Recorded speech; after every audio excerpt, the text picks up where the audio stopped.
By watching this space training video that I have made for you, you will have the skills necessary to survive in space for 1 week independently. After that 1 week is over, who knows what could happen? Space. God's question mark. For me, it's more of kind of an expression of the vulnerability of an artist and kind of these kind of imaginative sky-high dreams and kind of a perception of how I feel people see myself as an artist. And that's kind of the journey that film kind of takes. All right, and off of that, Scott, Yeah. you played Rupert Modersky. And through Rupert's eyes, I guess, who is Rupert to you, and what is his journey that he goes on?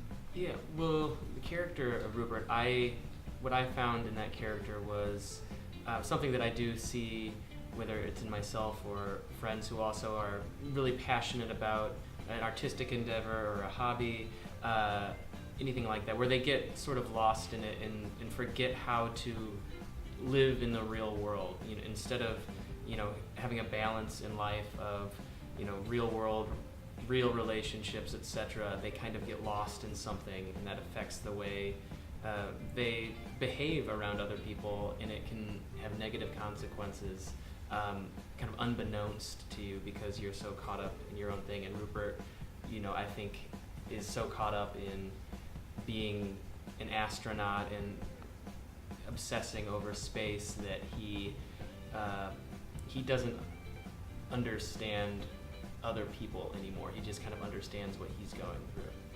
It is a really well shot film, I have to say. There's a reason why it's up for Best Shot in Chicago, and I did notice a few influences, namely 2001: A Space Odyssey, and I was just wondering if you would talk about some of the influences you had as the cinematographer on film. Yeah, actually, Chris had some pretty specific influences right away.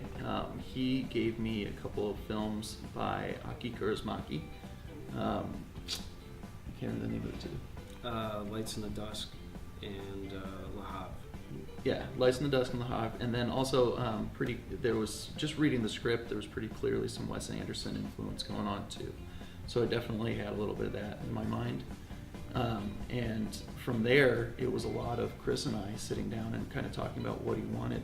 One interesting thing about the film is it is a sci-fi, and you're doing it, like you said earlier, on a shoestring budget, and there is a very impressive sequence towards the end of the film that I would imagine costs a lot of money. So I was just wondering how difficult is it to navigate doing a sci-fi film while being an independent filmmaker? Right, and I think a lot of that has to do with the angles in which that we're shooting at, with being on a shoestring budget. Our production designer was Catherine Mraz. There was a sequence, obviously, where he walks onto a set, and there is a brief glimpse of a small cockpit that she was able to construct, which turned out really great, made with a lot of throwaway computer parts and keyboard circuits and things like that. But I think a lot of it too is shooting particular angles to kind of make that work. And I don't know if you want to talk about some of that. We sat down pretty early on when we were trying to figure out how we were going to figure out those last couple of sequences. Yeah.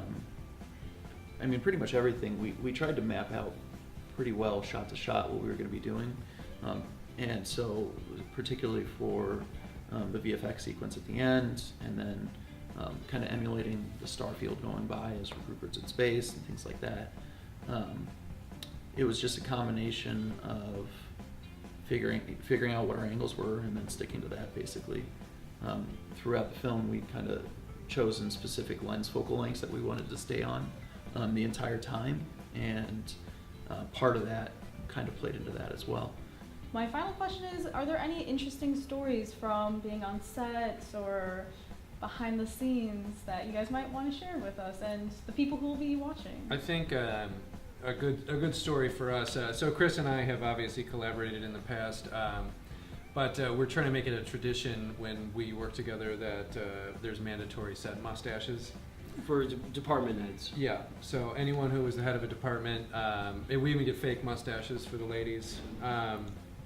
So, that's always fun. Yeah, if you ever have a question, you just ask somebody with a mustache. Yeah. And it's easy to find who you need to talk to. So we'd have PAs be like, what do I need to do? Find someone with a mustache. Yeah. So while Scott had a mustache, he didn't have to feel. It was kind of a mustache. Kind of a mustache. I would not shave Yeah. for 2 months in advance, and then come to the set, and they would have to get mascara out because it wasn't. Touch it up a bit, It was a give it a little good-looking more piece. presence. That's a lot of fun. All right, well, thank you so much for meeting with me today. And that was Chicago Film News. If you would like, you should follow us on Twitter and Facebook, Chicago Film News, and don't forget to subscribe to our YouTube channel. And until next time.